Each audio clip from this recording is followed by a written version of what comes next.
pandangan Cak Nur tentang alam raya. Nah, jadi Tuhan, manusia, yang terakhir adalah alam.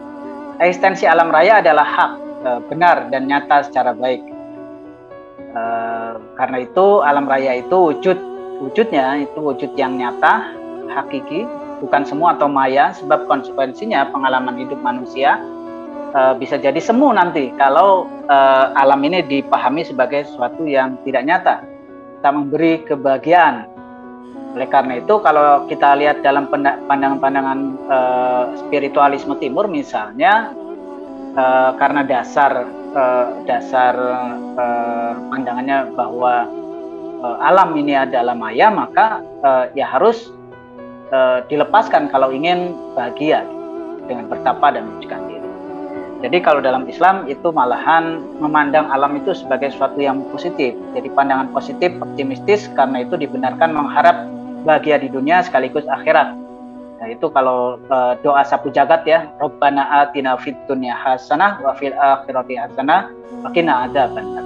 Jadi itu menunjukkan bahwa Islam, Al-Qur'an itu mendorong sekali manusia untuk sukses di dunia dan sukses di akhirat.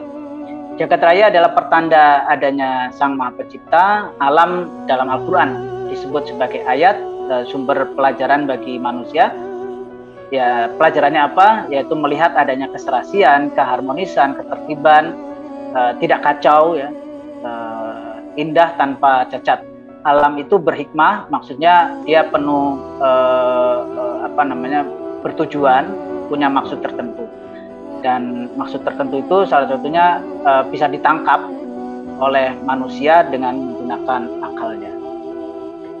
Harmoni alam berhubungan dengan hukum alam yang pasti, yang kemudian disebut oleh Cak Nur sebagai takdirullah. Cak Nur membedakan istilah takdirullah dengan sunatullah yang ada dalam Al-Quran ya. Kalau takdirullah itu berhubungan dengan hukum alam, sedangkan sunatullah itu berhubungan dengan hukum kehidupan manusia dalam sejarah. Jadi kalau ada batu ditaruh di atas lalu kemudian dilepaskan lalu kemudian jatuh ke bumi, itu kan hukum gravitasi. Nah itu disebut oleh Cak Nur sebagai takdirullah, jadi bukan sunatullah ya dalam terminologinya Cak Nur. Nah ini kutipan dari Cak Nur juga, segala sesuatu kami ciptakan dengan qadar, aturan yang pasti. Karena itu salah satu makna iman kepada qada dan qadar dalam pengertian kosmologis adalah beriman kepada adanya hukum-hukum kepastian yang menguasai alam sebagai ketetapan dan keputusan Allah yang tidak bisa dilawan.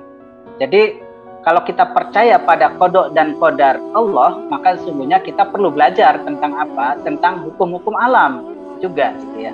Dan hukum-hukum sejarah gitu disebut sebagai sunatullah, agar kita sebagai manusia mampu mengemban amanah sebagai khalifah. Tindakan manusia harus